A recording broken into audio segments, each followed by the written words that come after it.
A metropolis dream or a city's demise? Bureaucracy versus identity. 2 referendums, 2 rejections. Can Osaka rise without reinvention?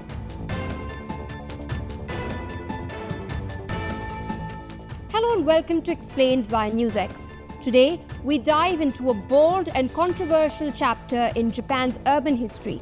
Osaka, the city that tried to kill itself twice.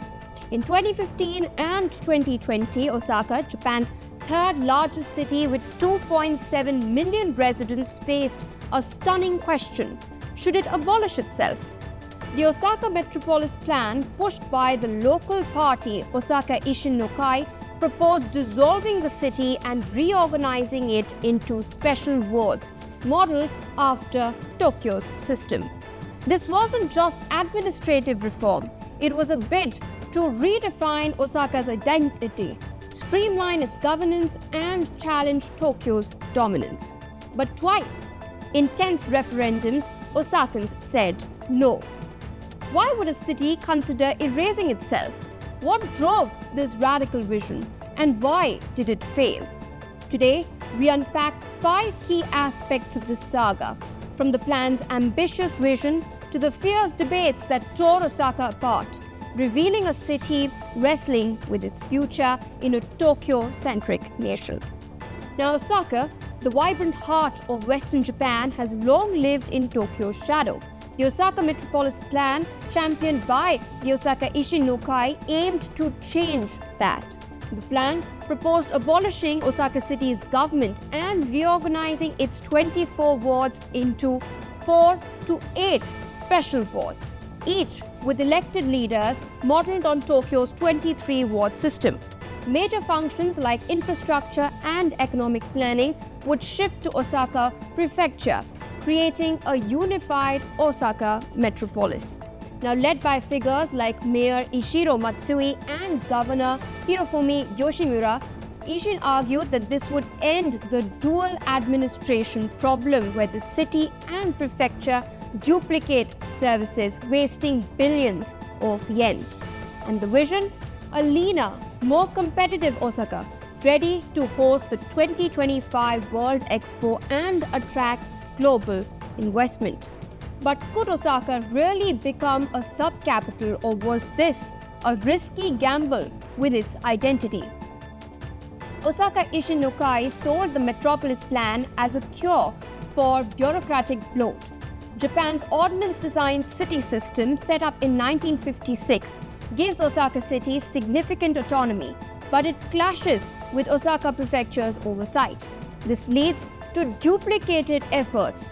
Think of 2 sets of planners for the same highway. Ishin claimed consolidating power at the prefectural level would save money and speed up decision-making. The plan also promised more local democracy. Special wards would elect their own mayors and councils, tailoring services like schools and welfare to neighborhood needs. Supporters tied this to big projects like the 2025 World Expo and a proposed casino resort, arguing a unified Osaka could attract global businesses and tourists. But for every promise of progress, there was a fear of loss. Could Osaka's soul survive this transformation? The Metropolis Plan faced a wall of opposition. The Liberal Democratic Party, Communist Party, and civic groups argued that dissolving Osaka City would erase its unique identity. The anti-Tokyo spirit of a city known for its gritty charm, Kansai dialect, and fierce pride also lost. For many, the idea of killing Osaka felt like betrayal. Critics like LDP's Taiko Kitano warned that shifting power to the prefecture could slash local services.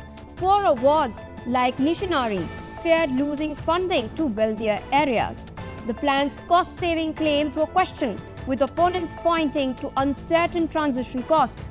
Reorganizing staff and systems could cost billions, and worse, centralizing power in the prefecture might silence local voices, thereby weakening democracy.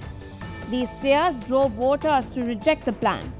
But at what cost to Osaka's future? In 2015, Osaka's first referendum on the Metropolis Plan was a nail-biter, failing by just 10,000 votes.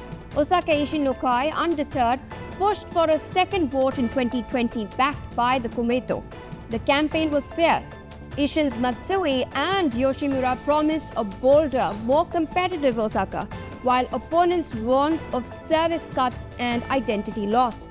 On 1st November 2020, voters spoke again, rejecting the plan 692,996 to 675,829 votes. This was a wider margin than before.